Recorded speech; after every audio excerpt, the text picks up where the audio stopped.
Hello students, तो M Kumar sir फिर आप लोगों की सेवा में न्यू लेक्चर के साथ। तो स्टूडेंट्स, पिछले लेक्चर में हम लोग अनुसंख्य गुण जो है वो थर्ड पढ़े थे।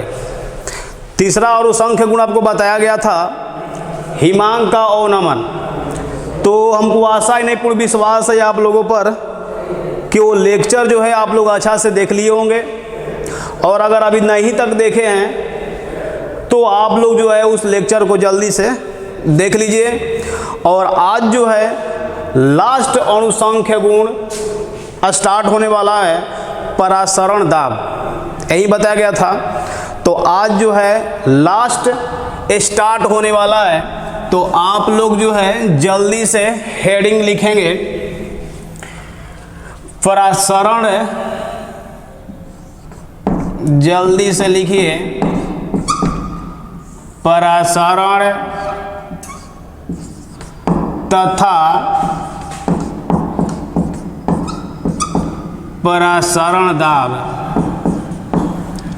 आज का टॉपिक आपका यही है, osmosis and osmotic pressure. Osmosis and osmotic pressure, आज का टॉपिक यही स्टार्ट करना है।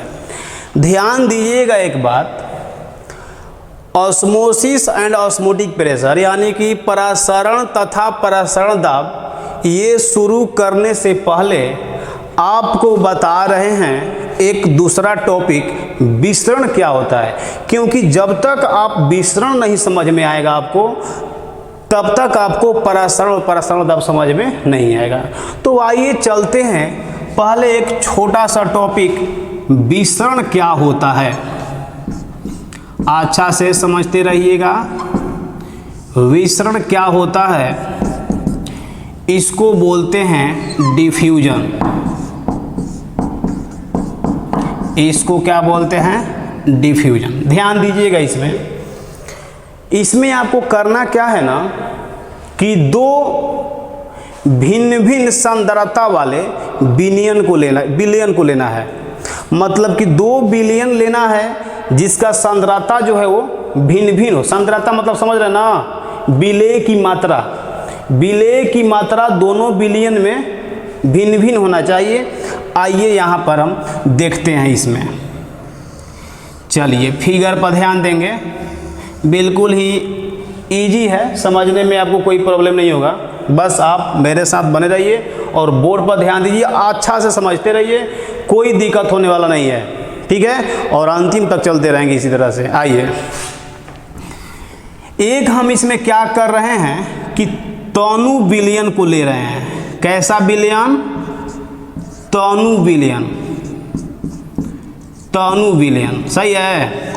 और एक हम ले रहे हैं कैसा, तो सांद्र विलयन ले रहे हैं, सांद्र विलयन। एक ले रहे हैं तनु विलयन और एक ले रहे हैं सांद्र विलयन।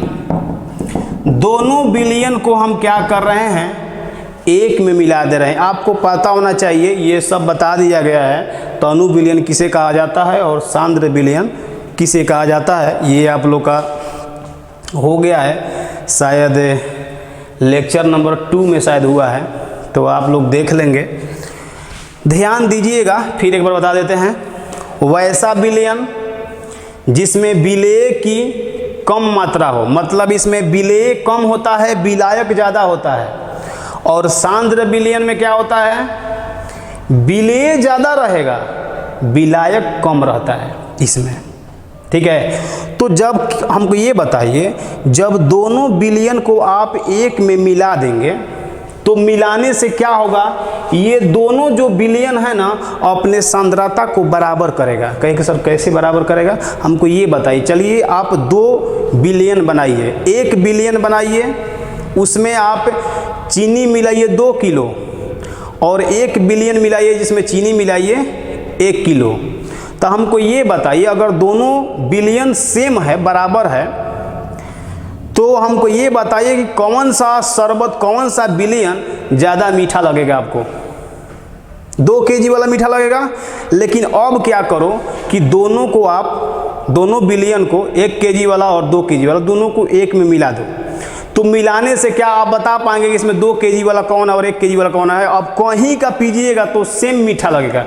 तो इसमें हुआ क्या होगा कि जिसमें चीनी ज़्यादा है, चीनी जिसमें ज़्यादा 2 kg, उसमें से चीनी का जो कण है ना, पार्टिकल्स, वो जाएगा जिसमें चीनी कम है उसमें। और उसमें क्या था, पानी ज़्यादा था 1 kg वाला में, तो उसमें से पानी आएगा इसमें और दोनों मिला करके अपने सांद्रता को बराबर कर लेगा। समझे? वहाँ यहाँ भी बात वही हो रहा है। इसमें विलायक ज़्यादा है तो विलायक इसमें से आएगा इसमें विलेय ज़्यादा है तो इसमें से विलेय जाएगा इसमें, और क्या करेगा, दोनों मिलाकर अपने सांद्रता को बराबर कर लेगा। समझे? तो उस प्रक्रिया का नाम होता है विसरण। कोई दिक्कत नहीं ना है? चलिए, कोई दिक्कत नहीं होना चाहिए। आप लोग जल्दी से लिखेंगे, बोलकर लिखवाएंगे। देखिए तो, जब 2 भिन्न सांद्रता वाले, जब 2 भिन्न सांद्रता वाले विलयन को एक साथ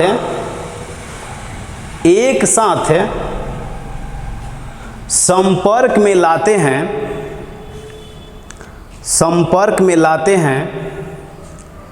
तो वे अपने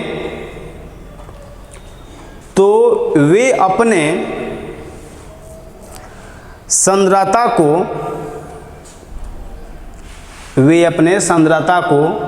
बराबर कर लेते हैं। तो वे अपने सांद्रता को बराबर कर लेते हैं। क्या क्लियर है? पैराग्राफ चेंज करके लिखिए। पैराग्राफ चेंज करके आपको यही लिखवाएंगे कि तनु विलयन से विलायक के अणु सांद्र विलयन की ओर जाते हैं, जबकि विलेय के अणु सांद्र विलयन से तनु विलयन की ओर आते हैं और फिर दोनों मिल करके अपने सांद्रता को बराबर कर लेता है। कोई दिक्कत नहीं ना है? लिखेंगे पैराग्राफ चेंज करके। विसरण में विलायक के अणु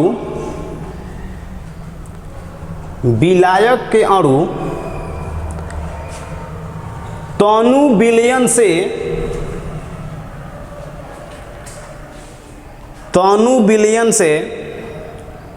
सांद्र विलयन की ओर जाते हैं। तनु विलयन से सांद्र विलयन की ओर जाते हैं तथा विलेय के अणु सांद्र विलयन से तनु विलयन की ओर जाते हैं। तनु विलयन की ओर जाते हैं। आया समझ में?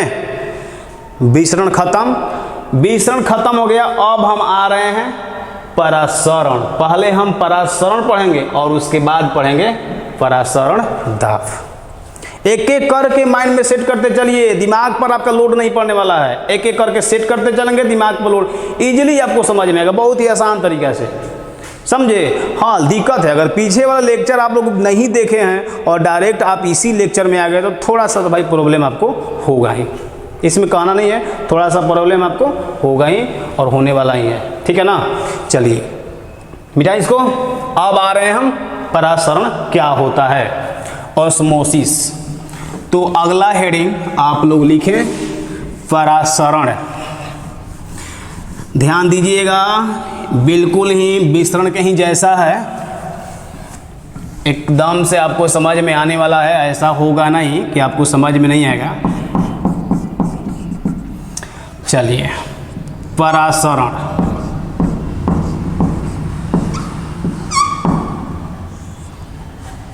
ऑस्मोसिस।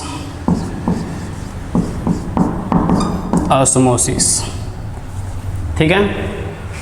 इसमें भी आपको वही काम करना है, मतलब कि तनु विलयन और सांद्र विलयन, यानी कि 2 भिन्न सांद्रता वाले विलयन को लेना है, जिसमें क्या होगा, दोनों में सांद्रता अलग अलग होगा। ठीक है ना। चलिए वही काम हम फिर कर रहे हैं, ध्यान देते रहिएगा, नहीं समझ में आएगा मेरा दोष मत दीजिएगा। इसमें हम ले रहे हैं तनु विलयन। तनु विलयन समझ रहे हैं, इसमें विलायक ज़्यादा है, तनु विलयन। और एक तरफ हम ले रहे हैं सांद्र विलयन, एक तरफ ले रहे हैं सांद्र विलयन। लेकिन दोनों में भाई लोग थोड़ा सा इसमें डिफरेंस बता रहे हैं। डिफरेंस यहाँ पर ये है कि तनु विलयन और सांद्र विलयन को एक झिल्ली के द्वारा अलग किया जाता है, झिल्ली के द्वारा अलग किया जाता है। ये एक बीच में क्या लगा दिए, झिल्ली है, इसमें छोटे छोटे छिद्र होते हैं, छोटे छोटे, बहुत ही छोटे छोटे इसमें छिद्र हैं। ठीक है, इसके द्वारा हम क्या किए हैं कि तनु विलयन और सांद्र विलयन को अलग कर दिए। उसमें क्या था, विसरण में अलग नहीं किए थे, उसमें क्या था, दोनों को डायरेक्ट मिला दिए थे, समझे। इसमें क्या किए हैं कि तनु विलयन सांद्र विलयन दोनों को बीच में अलग करने के लिए एक पतली झिल्ली लगा दिए हैं, जिसमें छोटे छोटे बहुत छिद्र होते हैं। और ध्यान दीजिएगा, इस झिल्ली का नाम होता है अर्धपारगम्य झिल्ली। इस झिल्ली का क्या नाम है, अर्ध पारगम्य झिल्ली। ध्यान दीजिए, अर्ध पारगम्य झिल्ली, इसको लोग बोलते हैं semi permeable membrane. Semi permeable membrane, इसको लोग शॉर्ट में बोलते हैं SPM. SPM semi permeable membrane, इसको बोलते हैं अर्धपारगम्य झिल्ली। ध्यान देना, पहले ये अर्धपारगम्य पूछ देगा आपसे कि बताइए अर्धपारगम्य झिल्ली क्या होता है, तो कहना कि वैसा झिल्ली जिसमें केवल विलायक के अणु पास कर सकते हैं, विलेय के अणु इसमें पास नहीं करते हैं। इसमें जो है बहुत ही छोटे छोटे छिद्र होते हैं, जिसकी वजह से इसमें केवल विलायक के अणु ही पास कर सकते हैं, विलेय के अणु इसमें पास नहीं होगा, समझे। तो अगर कोई पूछेगा कि सेमी या अर्धपारगम्य झिल्ली क्या होता है, तो कहना कि वैसा झिल्ली जिसमें से विलायक के अणु पास कर सकते हैं, विलेय के अणु पास नहीं कर सकते हैं, तो वैसे झिल्ली को अर्धपारगम्य झिल्ली कहते हैं। कोई दिक्कत नहीं ना है। तो पहले हम अर्धपारगम्य झिल्ली लिखवाएंगे। अब देखिए, वो तो समझ गए, लिखवाएंगे, टेंशन मत लीजिए। लेकिन सवाल उठेगा कि सर ऑस्मोसिस बताइए। अब देखो, अब सुन लो ऑस्मोसिस क्या होता है। हमको ये बताइए कि आपको क्या बोला गया था कि तनु विलयन और सांद्र विलयन है, तो सांद्र विलयन से सांद्र विलयन से विलेय के अणु तनु विलयन की ओर आते हैं, तनु विलयन से विलायक के अणु सांद्र विलयन की ओर जाते हैं। इसमें से विलायक जाता है और इसमें से विलेय आता है। और हमको ये बताओ कि जब बीच में एसपीएम लगा दिए हैं, तो क्या इसमें से विलेय के अणु जो है इसमें आ सकते हैं क्या? नहीं आ सकते हैं, क्योंकि इसमें से पास ही नहीं करने देगा ये। लेकिन क्या विलायक के अणु इसमें पास कर सकते हैं? कर सकते हैं। इसमें विलायक अणु पास कर सकते हैं तनु विलयन से सांद्र विलयन की ओर। तो परिभाषा सुन लो, परिभाषा ये है, तनु विलयन से सांद्र विलयन की ओर तनु विलयन से सांद्र विलयन की ओर विलायक के अणुओं का प्रवाह है अर्धपारगम्य झिल्ली से होकर होता है, तो उसको हम बोलते हैं परासरण। तनु विलयन से सांद्र विलयन की ओर विलायक के अणुओं का प्रवाह अर्धपारगम्य झिल्ली से होकर होता है, तो उस प्रक्रिया को बोलते हैं परासरण, और बिना अर्धपारगम्य झिल्ली के इसी तरह से होगा तो उसको बोलते हैं विसरण। अर्धपारगम्य झिल्ली नहीं रहेगा उसमें, अगर इसी तरह से होगा तो विसरण, अर्धपारगम्य झिल्ली से होकर होगा तो परासरण, बस खत्म, कोई दिक्कत नहीं ना है। तो चलिए ये फिगर उतार लिए होंगे, पहले आप लिखेंगे अर्धपारगम्य झिल्ली, हेडिंग अर्धपारगम्य झिल्ली होता क्या है। पहले आइए अर्धपारगम्य झिल्ली में, माइंड में सेट रखिएगा सब कुछ। अर्धपारगम्य झिल्ली लिखेंगे यहाँ पे। वैसा झिल्ली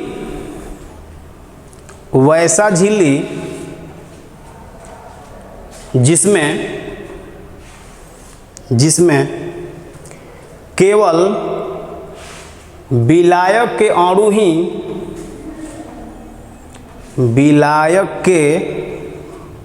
ही पास कर सकते हैं, विलायक के अणु ही पास कर सकते हैं, विलेय के अणु पास नहीं कर सकते हैं, विलेय के अणु पास नहीं कर सकते हैं, अर्धपारगम्य झिल्ली कहलाता है, अर्धपारगम्य झिल्ली कहलाता है। क्लियर। इसमें आप लोग देखिए अर्धपारगम्य झिल्ली, जैसे आप लोग एग खाते होंगे ना, अंडा नहीं खाते हैं, अच्छा नहीं खाते हैं, बहुत अच्छी बात है। तो देखिए अगर आप लोग अंडा खाते होंगे, अच्छा प्याज खाते होंगे ना, तो ध्यान देना प्याज में और अंडा में, जैसे प्याज है तो प्याज का आप ऊपर का छिलका हटाइए तो एक देखना नीचे में जो है ना पतला सा झिल्ली मिलता है, एकदम से पतला सा झिल्ली प्याज में। तो पतला सा झिल्ली जो है ना वो अर्धपारगम्य झिल्ली है। अंडा खाते होंगे तो अंडा का जो ऊपर वाला कवर होता है व्हाइट वाला उजला वाला, उसको हटाओ तो हटाएगा ना तो नीचे में एक और पतला सा झिल्ली मिलेगा। देखना बॉयल करके, अंडा को बॉयल करके उसको छील करके देखना, नीचे में एकदम से पतला सा झिल्ली उसी से सटा हुआ रहता है, समझे। तो अंडे का जो झिल्ली होता है ना वो भी अर्धपारगम्य झिल्ली है, मतलब कि उसमें से केवल क्या होता है, विलायक के अणु पास करेंगे, विलेय के अणु पास नहीं होंगे, ठीक है ना। तो आप जो है इसमें उदाहरण लिख सकते हैं, जैसे में लिखिए अंडे की झिल्ली, अंडे की झिल्ली। और फिर दूसरा एग्जाम्पल काफ़ी महत्वपूर्ण है, दूसरा एग्जाम्पल है copper ferrocyanide, copper ferrocyanide Cu2 FeCN का होल 6, यही है कॉपर फेरोसाइनाइड, ठीक है। और यही सबसे बेस्ट होता है, सबसे अच्छा अर्धपारगम्य झिल्ली इसी से बनता है, सबसे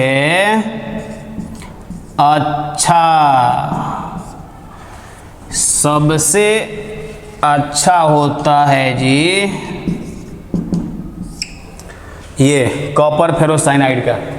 क्लियर आ रहा समझ में? अरे क्लियर करो जी, क्या आपको इतना मतलब कितना छोटा छोटा बात है इतना अच्छा समझा रहे हैं, ये भी समझ में नहीं आ रहा है। विसरण बताया गया, अर्धपारगम्य झिल्ली बताया गया, ठीक है। तो आइए अब चलते हैं हम,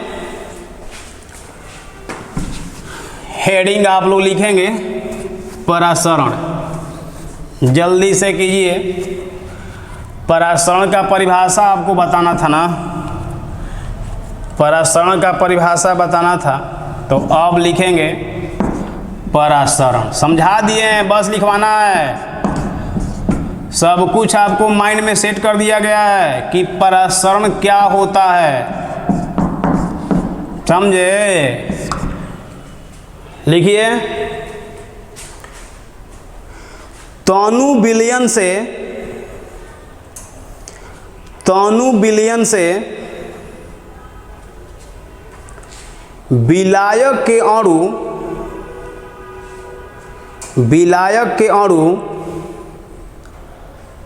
सांद्र विलयन की ओर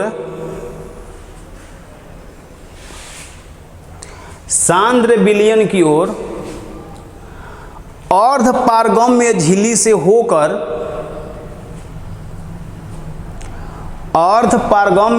से होकर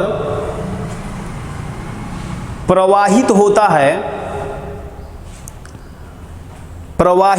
है तो इस प्रक्रिया को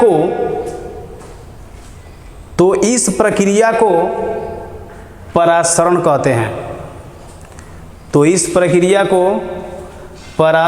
कहते हैं। क्लियर है? कोई दिक्कत है इसमें? No doubt. चलिए अब हम आगे बढ़ रहे हैं। इतना सारा चीज जानने के बाद अब हम इंटर करने वाले हैं किसमें? परासरण दाब में। समझ में आया? ये परासरण समझ में आया है तो ही आपको परासरण दाब समझ में आएगा, नहीं तो ऐसे समझ में आने वाला नहीं है। आप कितना भी कुछ करते रह जाइएगा। तो आइए चलते हैं परासरण दाब में। एकदम बिल्कुल ही आसान, एकदम आप सोच भी नहीं सकते हैं। और ये बहुत बार पूछा हुआ है परासरण दाब, बताए थे आपको।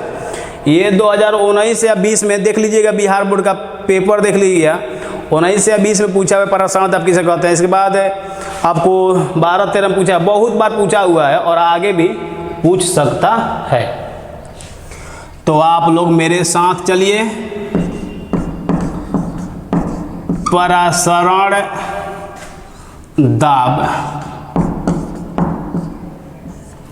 बोले थे आपको। परासरण दाब का दूसरा नाम आपको पता है, परासरणी दाब। दूसरा है इसका नाम परासरणी दाब। इसको इंग्लिश में आपको समझ रहे हैं,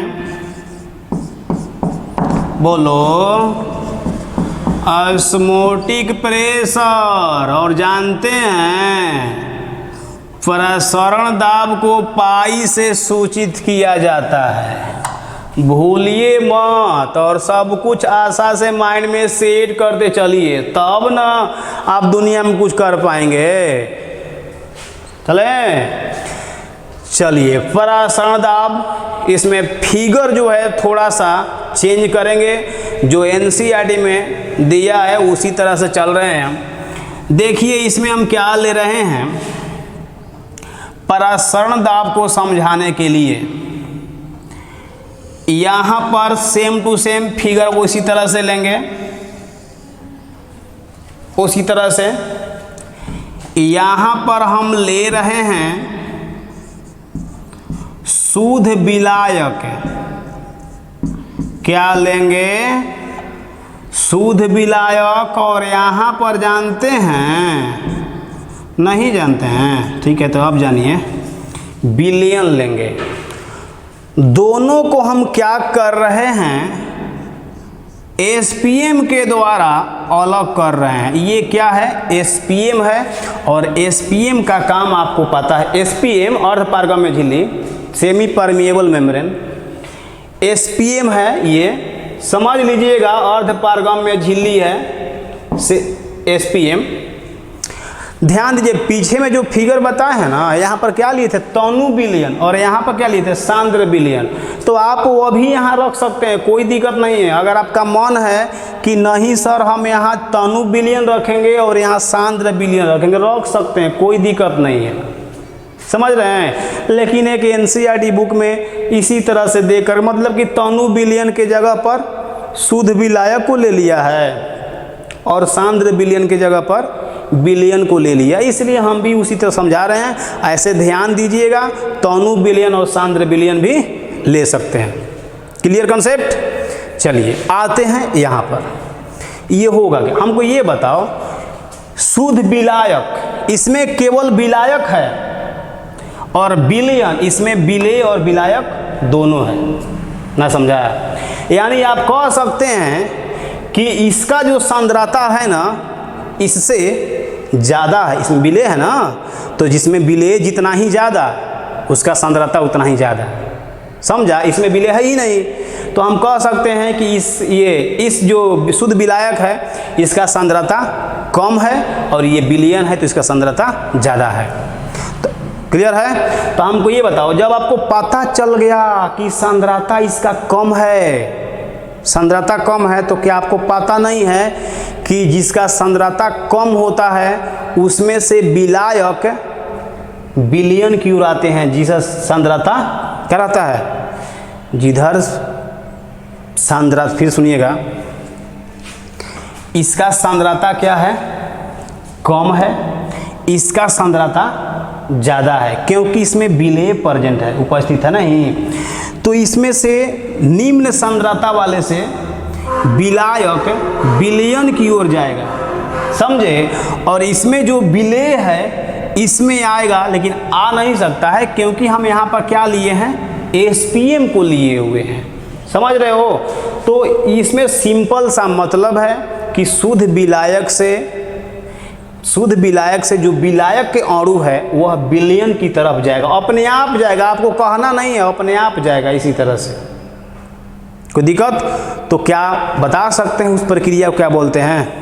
परासरण। वही तो बोले थे आपको कि विलायक के अणु तनु विलयन से, तो हम तो बोल ही रहे हैं कि यहाँ तनु विलयन भी ले सकते हैं, तनु विलयन से सांद्र विलयन की ओर। तो हम नाम चेंज कर दिए हैं, तनु विलयन के जगह पर शुद्ध विलायक और सांद्र के जगह पर विलयन को लिए हैं। क्लियर है ना? तो क्या होगा अगर इसी तरह से आप छोड़ देते हैं, तो इसमें से विलायक विलयन की तरफ जाने लगेगा, अपने आप जाने लगेगा। तो उस प्रक्रिया को क्या बोलते हैं? परासरण। लेकिन आप लोग सोचते होंगे जरूर कि सर लेकिन एक बात है, विलयन में सर विलायक भी है और विलेय भी है, इसमें केवल विलायक है, तो आप सर क्यों बोल रहे हैं कि इसमें से ही इसमें आएगा, इसमें से भी उसमें जा सकता था विलायक? लेकिन ऐसा होता क्यों है सर? क्यों इसमें से इसमें विलायक नहीं आ रहा है, जबकि विलायक तो उसमें है? जी है विलायक, फिर भी इसमें नहीं आएगा विलायक। कहेगी क्यों? यही पूछ रहे हैं ना, देखो बता रहे हैं क्यों। पीछे में चल जाइएगा जहाँ बताए थे आपको वाष्प दाब के बारे में, ध्यान दो। इसमें शुद्ध विलायक है, इसमें क्या है? विलेय और विलायक दोनों है। तो हमको ये बताओ, एक बात आपको बताए थे अंतराणविक बल के बारे में। अंतराणविक बल दो अणुओं के बीच में लगने वाला आकर्षित बल, याद है? दो अणुओं के बीच में लगने वाला आकर्षित बल, इसमें विलेय है। तो जब विलेय इसमें मिला देंगे ना, तो दो अणुओं के बीच में लगने वाला आकर्षित बल इसमें ज़्यादा है। यानी कहने का मतलब कि विलयन का अंतराणविक बल शुद्ध विलायक से ज़्यादा होता है, आपको पीछे भी बताए थे।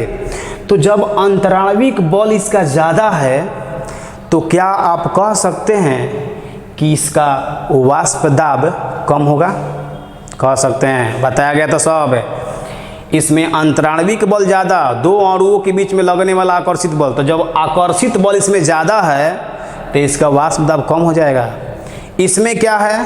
अंतराणविक बल कमज़ोर है, तो ये जल्दी वाष्प बनेगा, और जल्दी बनेगा तो इसमें वाष्प दाब ज़्यादा होगा। और क्या आपको पता है, कहीं क्या सर आपको पता है कि द्रव जो है ना, द्रव हमेशा ही उच्च दाब से निम्न दाब की ओर जाता है, यह तो सबको पता होगा। देखो अब मान लो कि दो गो टंकी लिए हैं, दो क्या लिए हैं? टंकी लिए हैं। एक टंकी, तो आप किसमें क्या कीजिए, इसमें वाटर जो है यहाँ तक भरा हुआ है, और इसमें जो वाटर है वो यहाँ तक भरा हुआ है, पानी। अब जो है दोनों टंकी को आप क्या कीजिए, जोड़िए ऐसे। तो अगर जोड़ दीजिएगा तो हमको ये बताओ कि पानी इसमें से इसमें जाएगा कि इसमें से इसमें जाएगा? सर कैसा क्वेश्चन पूछे थे, पागल ही बता सकेगा कि इसमें से पानी जो इसमें आएगा। क्यों इसमें आएगा? क्योंकि इसका जो है पानी का लेवल ऊपर है तो इसमें दाब ज़्यादा लगता होगा, और इसमें पानी का लेवल जो है थोड़ा सा है तो इसमें दाब कम है। तो ऊंच दाब से निम्न दाब की ओर द्रव हमेशा बहता है, ऊंच दाब से निम्न दाब की ओर जाएगा, इसमें कहना नहीं, अपने आप जाएगा। तो यहाँ भी बात वही है, इसका दाब जो है घट गया, वाष्प दाब, और इसका वाष्प दाब क्या है?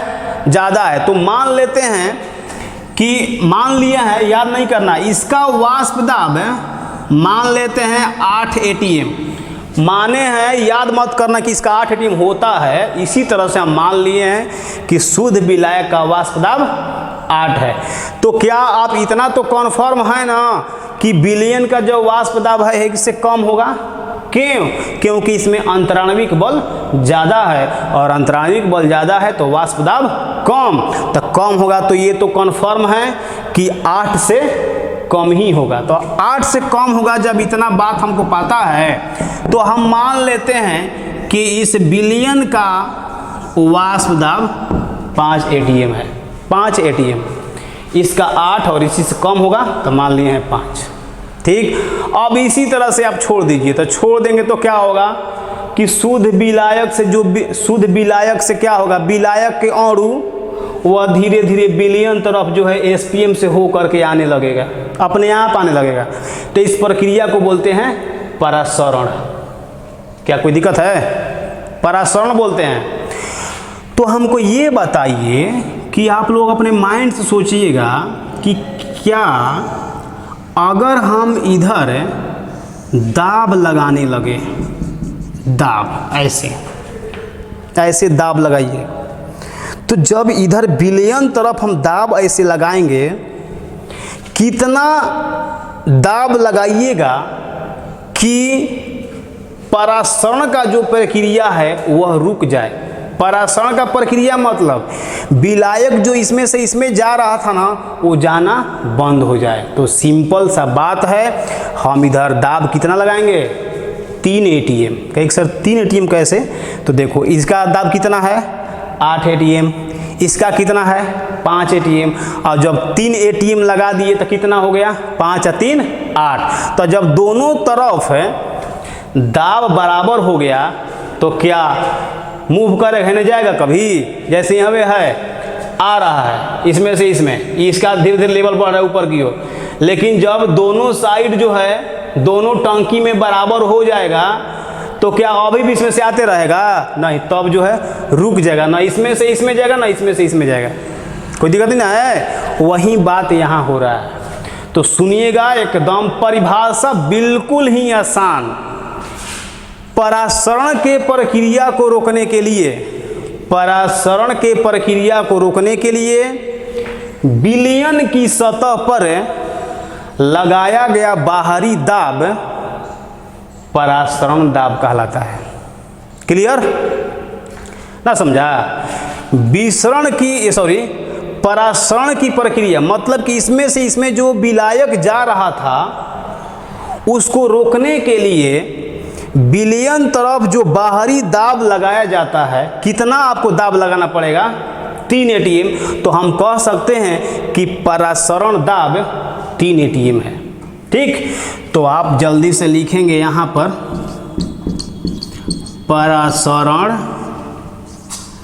दाब कितना होगा? तो 3 atm होगा। ठीक, चलिए अब आ रहे हैं हम परिभाषा पर।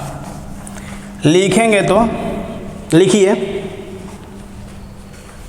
बोले परासरण की प्रक्रिया को रोकने के लिए, परासरण की प्रक्रिया को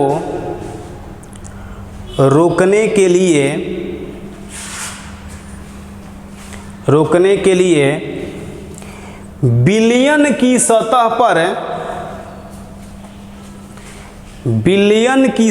पर लगाया गया बाहरी दाब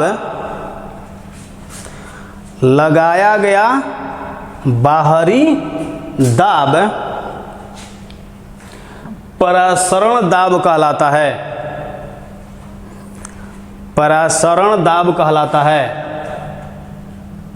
कंसेप्ट क्लियर है?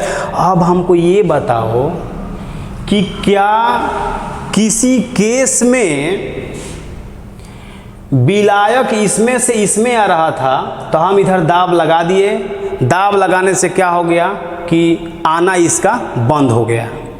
तो क्या किसी केस में विलयन से विलायक के अणु शुद्ध विलायक तरफ भी जा सकते हैं क्या? मतलब इधर भी जा सकता है विलायक, इसमें से इसमें विलायक ही जाएगा, विलय तो पास करता नहीं है। तो क्या इसमें से विलायक इसमें भी जा सकता है किसी केस में? बिल्कुल जा सकता है। हमको ये बताओ कि जब आप इधर दाब लगाए हैं परासरण दाब लगाए हैं 3 ATM, तो क्या हो गया है? रुक गया है। लेकिन थोड़ा सा ज़्यादा लगाओ, जैसे कितना लगाया था 3 ATM, थोड़ा सा ज़्यादा करो, कितना 4 ATM। तो अब 5 पहले था और 4 आप लगा दिए तो 5 4 9, इधर कितना है 8, इधर का दाब ज़्यादा हो गया ना। तो अब इसमें से विलायक जो है उधर चल देगा, तो उसको जानते हैं क्या बोलते हैं? उसको उल्टा परासरण। इसमें से इसमें विलायक आएगा तो परासरण, और इसमें से इसमें विलायक जाएगा तो उल्टा परासरण। उल्टा यानी कि प्रतिलोम परासरण। कंसेप्ट हो रहा है?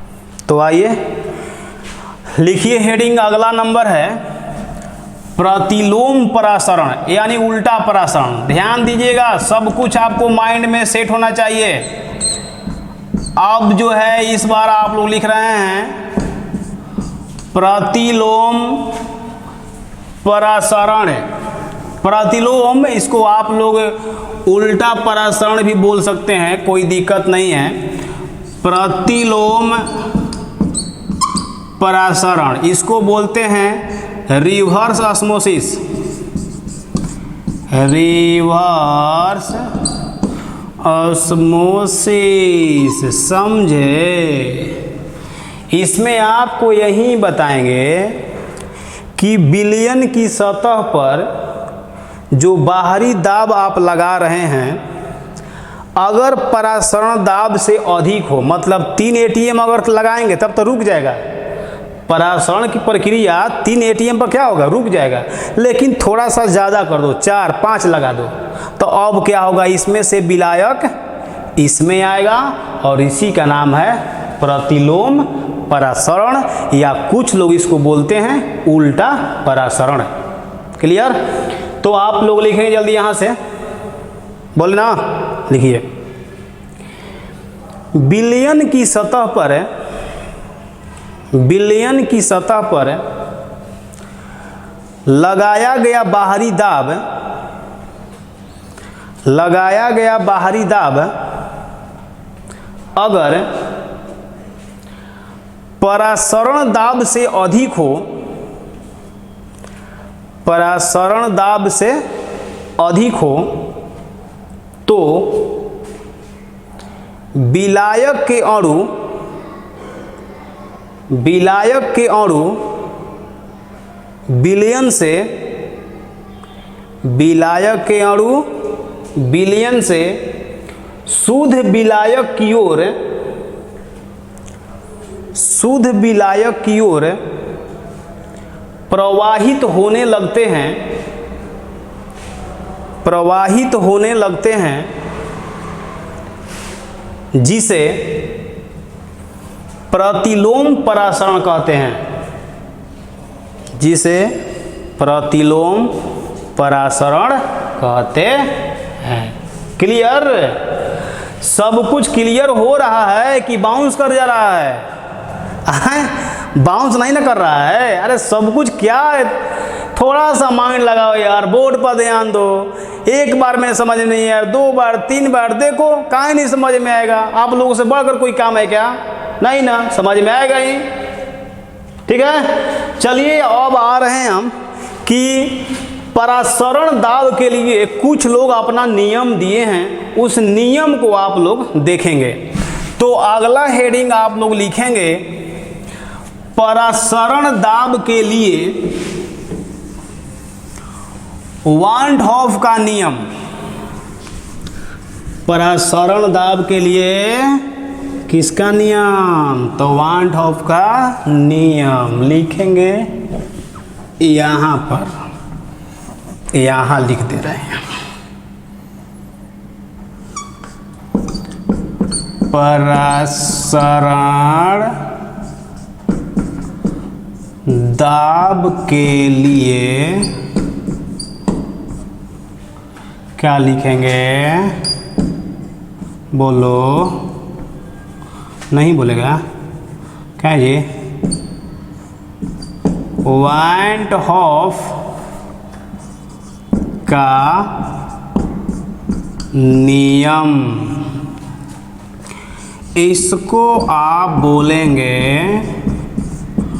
वान हॉफ लॉ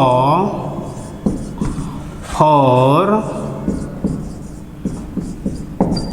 ऑस्मोटिक प्रेशर। देखिए सिंपल सा बात बोले थे, एकदम से सिंपल बात। ये साहब जी बोले थे ना कि परासरण दाब मतलब पाई विलयन के मोलरता, मोलरता जानते हैं ना? परासरण दाब विलयन के मोलरता के समानुपाती होता है। बस खत्म हो गया, इनका नियम खत्म, बस बोल दिए। तो उनके नियम को आप लोग लिखेंगे। लिखिए परासरण दाब, परासरण दाब विलयन के मोलरता के, विलयन के मोलरता के समानुपाती होता है, समानुपाती होता है, समझे? यानी पाई जो है ना वह समानुपाती होगा एम के। एम क्या है? बोलो, विलयन की मोलरता है।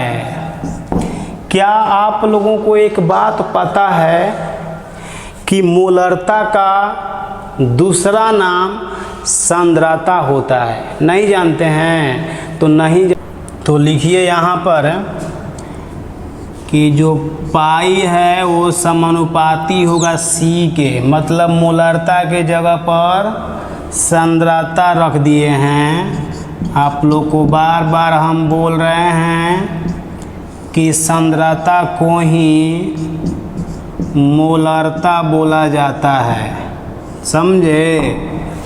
एनसीईआरटी में मोलरता के जगह पर सांद्रता ही लिखा हुआ है, इसलिए पहले मोलरता आपको बता दिए और तब उसको हम कर दिए सांद्रता। ठीक है, इसको हम मान लेते हैं फर्स्ट नंबर। ठीक, अब हम आ रहे हैं इस साइड। परासरण दाब के लिए, परासरण दाब के लिए चार्ल्स का नियम। देखिए ये क्या बोले थे? Charles law of osmotic pressure. देखिए ये साहब जी लोग बोले थे कि परासरण दाब जो होता है यानी कि पाई, वह केल्विन तापमान के समानुपाती होता है। मतलब कि तापमान होना चाहिए, लेकिन किस में? केल्विन में होना चाहिए। केल्विन तापमान के समानुपाती होता है, ये बोले थे साहब। ठीक है, बुझा रहा है कुछ? नहीं समझ में आ रहा क्या जी? अरे अच्छा से पढ़ो यार, मन लगा करके, कितना आसानी से इसको बता रहे हैं। तो लिखेंगे परासरण दाब, परासरण दाब केल्विन तापमान के समानुपाती होता है, यानी कि पाई जो है वो समानुपाती किसके, टी के। लेकिन जानते हैं ये केल्विन में होना चाहिए। इसको मान लेते हैं इक्वेशन, समीकरण दूसरा। तो हमको ये बताओ, समीकरण पहला है पाई समानुपाती सी के, पाई समानुपाती टी के। ये सब क्लियर है। अब हम लिखेंगे, देखो तो यहाँ पाई सी के समानुपाती है, पाई टी के समानुपाती है। तो क्या हम लिख सकते हैं कि समीकरण 1 और 2 से पाई समानुपाती होगा सी टी के, और ये भी समानुपाती इसके, और ये भी समानुपाती इसके। तो हम दोनों को एक में नहीं मिला सकते हैं कि पाई समानुपाती है सी टी के। अरे होना चाहिए यार, इतना तो माइंड आप लोग को होना चाहिए।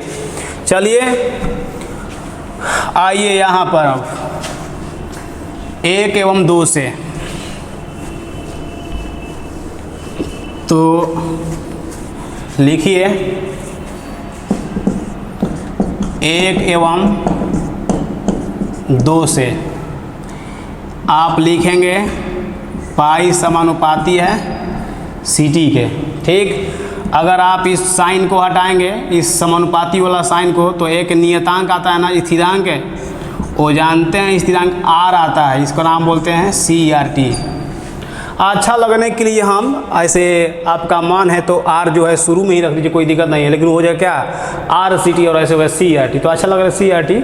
इसीलिए जो है नियतांक को हम बीच में कर दिए हैं, pi equal to C R T. अच्छा लगता है कहने में, ऐसे आपका मान है तो आर को शुरू में ही रख दीजिए, आर सी टी बोलिएगा।